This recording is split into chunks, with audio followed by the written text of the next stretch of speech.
নমস্কার বন্ধুরা, আজকে আমি বানিয়ে দেখাবো চকো কাস্টার্ড। চকো কাস্টার্ডের জন্য আমি এখানে নিয়েছি আমুল গোল্ড হাফ লিটার নিয়েছি, আর নিয়েছি কাস্টার্ড ভ্যানিলা ফ্লেভারের কাস্টার্ড পাউডার। দুধটাকে জাল দিয়ে আমি একটু ঘন করে নিচ্ছি। এখান থেকে 1 কাপ ঠান্ডা দুধ আমি তুলে নিচ্ছি। এই দুধের মধ্যে আমি কাস্টার্ডটাকে মিশিয়ে নেব। দুধটা জাল দেওয়ার সময় নিচটা ভালো করে নাড়তে হবে যাতে তলানিতে লেগে না যায়। দুধটা ফুটতে শুরু করেছে, দুধটা আরও 5-10 মিনিটের মতো জাল দিয়ে একটু ঘন করে নেব। অনবরত নাড়তে হবে, না হলে নিচে লেগে যাবে, ভয় থাকে।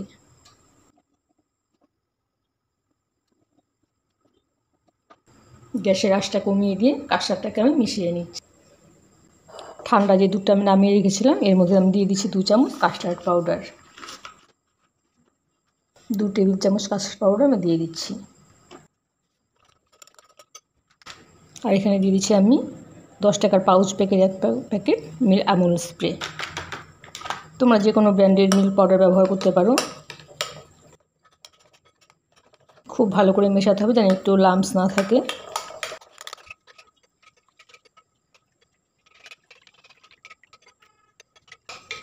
খুব ভালো করে মিশিয়ে নিয়েছি, দেখো একটিও লাম্পস নেই এখানে। একদম স্মুথ করে মেশাতে হবে। দুধটা ফুটে অনেকটাই ঘন হয়ে গেছে। কাস্টার্ডের মিশ্রণটাকে আমি দুধের মধ্যে দিয়ে খুব ভালো করে মিশিয়ে নিচ্ছি। খুব ভালো করে নাড়তে হবে, না হলে দলা পাকিয়ে যাবে।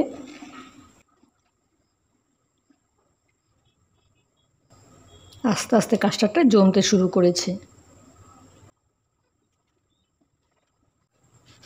চিনি এখানে আমি হাফ কাপ দিয়ে দিলাম। 50 গ্রামের মতো চিনি এখানে আমি দিয়ে ভালো করে মিশিয়ে নিচ্ছি। চিনিটাও মেল্ট হয়ে গেছে, কাস্টার্ডটা ফুটতে শুরু করেছে, একদম ঘন হয়েছে। কাস্টার্ডটা একদম আমার রেডি।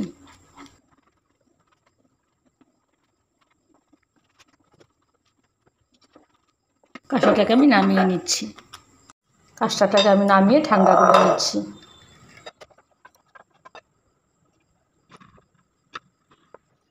একদম ঠান্ডা করে নিতে হবে। এখন আমি ফ্রিজে রাখবো না, রুম টেম্পারেচারে একদম ঠান্ডা করে নেব।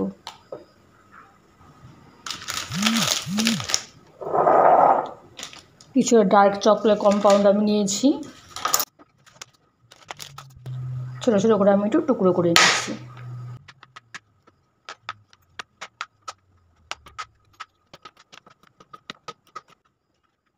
কম্পাউন্ডটাকেও আমি একটু মেল্ট করে নিচ্ছি। একদম কম আঁচে চকলেটটাকে মেল্ট করতে হবে।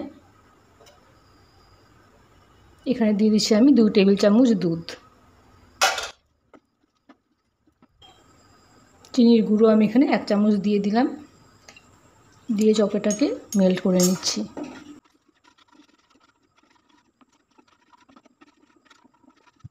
এখানে আমি 1 চামচ বাটার দিয়ে দিলাম। বাটারের বদলে তোমরা সাদা তেলও ব্যবহার করতে পারো।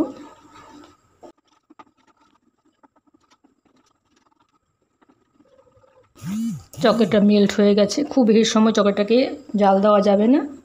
গ্যাসের চুলাটা বন্ধ করে দিয়ে আমি চকলেটটাকে ঠান্ডা করে নিচ্ছি। পুরোপুরি মেল্ট হওয়া পর্যন্তই জাল দিতে হবে।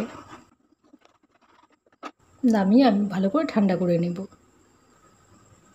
কাস্টার্ডটাও আমার একদম ঠান্ডা হয়ে গেছে। এখানে আমি নিয়ে নিচ্ছি half cup whip cream. Whip ক্রিমটা একদম ঠান্ডা হতে হবে।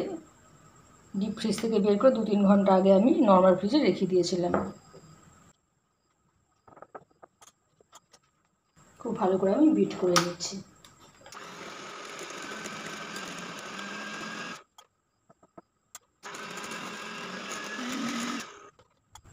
পুরো মিশ্রণটাকে আমি খুব ভালো করে বিট করে নিয়েছি। একদম ফ্লাফি হয়ে গেছে। মিশ্রণটাকে আমি ছোটো ছোটো বাটির মধ্যে ঢেলে নিচ্ছি।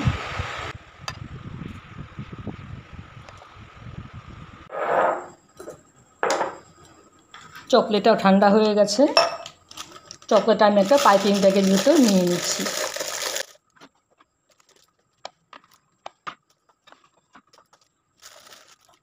আমি একদম একটা ছোটো নজির লাগিয়ে নিয়েছি।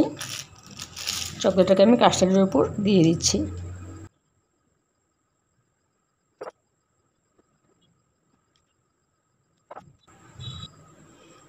সবগুলো বাটির মধ্যে চকলেট আমি দিয়ে নিয়েছি। ভালো করে উপর থেকে চকলেটটাকে আমি সমান করে দিচ্ছি।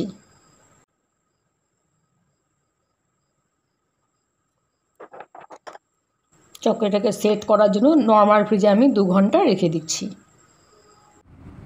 চকো কাস্টার্ড পুডিংটা আমি 2 ঘন্টা নর্মাল ফ্রিজে রেখে বের করে নিয়ে এসেছি। আমি তোমাদের একটা কেটে দেখিয়ে দিচ্ছি।